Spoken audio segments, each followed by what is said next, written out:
Good morning class 9। देखिए आपका first subjective assessment exam over हो गया है। अब हम लोग को जो है न्यू चैप्टर स्टार्ट करना है और आपका जो नेक्स्ट एग्ज़ाम्स होगा उसमें ये 5 चैप्टर्स इंक्लूडेड होंगे। Linear equation in 2 variables, triangle construction, heroes formula and line and angles. Now I am going to start the Heron's formula for calculating the area of the triangle। किसी भी triangle का area find करने के लिए हम लोग Heron's formula जो है वो यूज़ करते हैं। इस फार्मूले को समझने के लिए जैसे एक हम रेक्टेंगल कंसीडर करें। Suppose this is the rectangle ABCD is the rectangle whose length is 12 centimeter and breadth is 5 centimeter. We know that area of the rectangle is equal to length into breadth. Therefore, area of the rectangle will be 12 into 5, that is 60 centimeter square. This is the area of the rectangle. Area means this field occupied by this region। या ये हम कहें कि ये ABCD जितना reason cover कर रहा है वो 60 सेंटीमीटर स्क्वायर है। We know that in a rectangle there are 2 diagonals। अब अगर A और C को ज्वाइन कर दें तो दिस इज द डायगोनल। अब अगर इस डायगोनल से इस रेक्टेंगल को हम 2 पार्ट्स में डिवाइड करें तो देखिए डायगोनल से अगर रेक्टेंगल को 2 पार्ट्स में डिवाइड करेंगे तो we will get 2 figures like this. यानी कोई भी रेक्टेंगल जो है वो डायगोनल से 2 इक्वली पार्ट्स में डिवाइड होता है। तो और ये पार्ट्स क्या फॉर्म करेंगे? They will form the triangles. Means the diagonal of the rectangle divides the rectangle into 2 parts and the parts are in the form of triangle. तो ABC का जो एरिया होगा, area of the triangle ABC, this is equal to half of the area of the rectangle, that is 30 centimeter square। तो triangle का जो area है वो 30 centimetre square हो गया।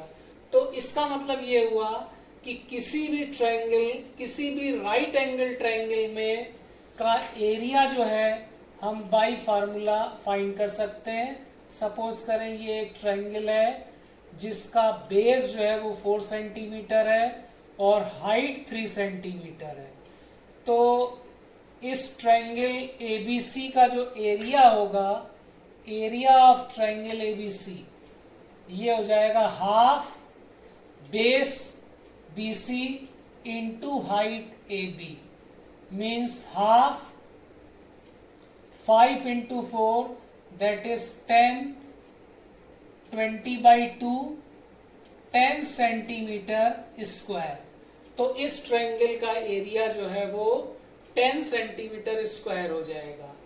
इसी तरीके से अगर कोई इक्विलैटरल ट्रायंगल है तो इक्विलैटरल ट्रायंगल का भी हम एरिया फाइंड कर सकते हैं। देखिए इक्विलैटरल कोई भी ट्रायंगल अगर है उसका एरिया फाइंड करने के लिए हमें ट्रायंगल का बेस पता होना चाहिए और उसकी हाइट पता होनी चाहिए, और बेस और हाइट को मल्टीप्लाई करके अगर 2 से डिवाइड कर दें तो एरिया ऑफ द ट्रायंगल आ जाए। अब ये ABC जो है इक्विलैटरल ट्रायंगल है, इसकी साइड हम A अगर मान लें, the in equilateral triangle we know that all the sides are equal and all the length angles are also equal. In equilateral triangle, the value of each angle is 60 degree. Now we have to find the height of the triangle. Height of the triangle find करने के लिए vertex A से base पे अगर perpendicular drop करें तो ये perpendicular AD होगा। And we know that in equilateral triangle the perpendicular bisect the base. ये जो परपेंडिकुलर AD है, पॉइंट D जो है वो BC को 2 इक्वल पार्ट्स में डिवाइड करेगा। अगर BC हमारा A है तो BD हो जाएगा A/2। तो अब ट्रायंगल ABD जो है वो राइट एंगल ट्रायंगल है। तो ट्रायंगल ABD में पाइथागोरस थ्योरम अगर अप्लाई करें तो AB square is equal to AD square plus BD square and this is A square is equal to AD square plus A/2 whole square. तो A square will be AD square plus A square by 4। तो इससे AD square आ जाएगा A square minus A square by 4, that is 3A square by 4। So AD will be √3A/2। देखिए ये as a formula भी आपको याद रखना है कि किसी इक्विलैटरल ट्रायंगल की अगर साइड A है तो उसकी हाइट जो है वो √3/2A होगी। तो अब ट्रायंगल का हमें बेस पता है, हाइट पता है, तो ट्रायंगल ABC का हम एरिया फाइंड कर सकते हैं।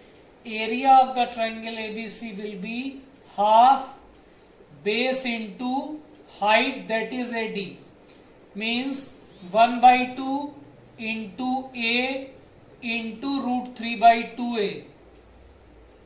अब यहाँ पे ये आ जाएगा √3/4A स्क्वायर, ये ट्रायंगल का एरिया आ जाएगा। तो इक्विलैटरल ट्रायंगल का जो एरिया होगा वो √3/4A स्क्वायर हो जाएगा। तो ये दोनों फार्मूले जो है आपको याद करने हैं कि इक्विलैटरल ट्रायंगल की साइड अगर A है तो उसकी हाइट √3/2A होगी और एरिया √3/4A स्क्वायर होगा। Now we have to calculate the area of the triangle when the triangle is neither equilateral nor right angle. अब अगर ट्रायंगल इक्विलैटरल और राइट एंगल नहीं है तो इसका एरिया कैसे कैलकुलेट करें।